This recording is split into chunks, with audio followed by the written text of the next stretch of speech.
everyone! Welcome back to Delicious Cravings, and today I have a fantastic treat for you. We're making a delicious and healthy carrot cake with malunggay, also known as moringa. This is perfect for any occasion, kaya tara na, simulan na yan! First step is to wash the carrots and finally mince them. Gumamit ako ng food chopper. Kung wala kayo nun, no problem. You can use cheese grater sa pagpino ng carrots.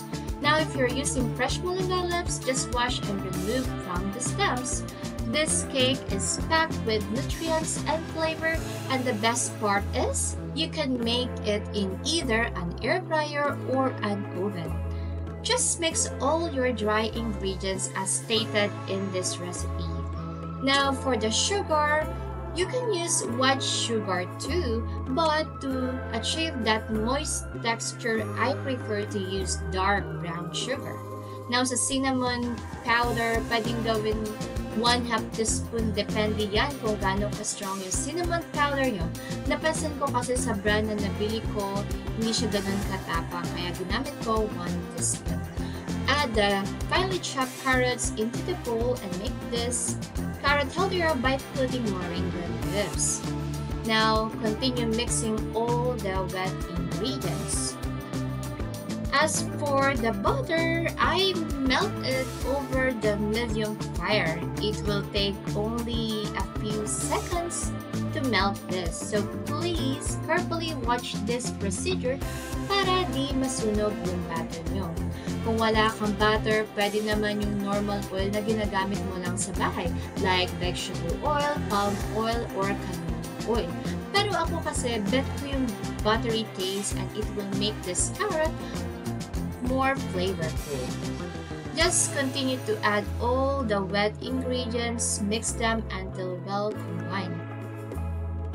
Now it's time to pour the batter into the loaf pan. By the way, I'm using the size 6x3 loaf pan, and with this recipe I use 2 6x3, as you can see in this video. Dahil konti lang naman yung ginawa ko, mas pinili ko siyang lutuin sa air fryer kasi mas mabilis siyang maluto, tipid pa sa kuryente, because it will only take you 25 minutes to cook this. Sa carrot cake pala na ginawa ko, yung half is plain lang. Yung another half is naglagay ako ng raisins and toppings na sliced almonds. Again, optional lang naman ito.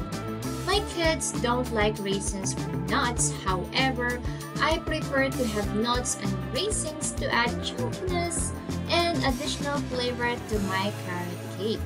I'm using the brand of Simpla sa air fryer na to. It doesn't need to be preheated. Once na mailagay ko na siya sa air fryer basket ko, I will cook this for 175 degrees Celsius for 25 minutes. However, if you don't have air fryer, you can use oven and you can bake it at 175 minutes for 40 to 45 minutes. Now to check for doneness, just insert the toothpick into the center of the cake. It should come out clean. Okay, makikita nyo dito yung malunggay leaves nasa top ng bread. Don't worry, the addition of moringa leaves will not give you a strong veggie flavor in this recipe.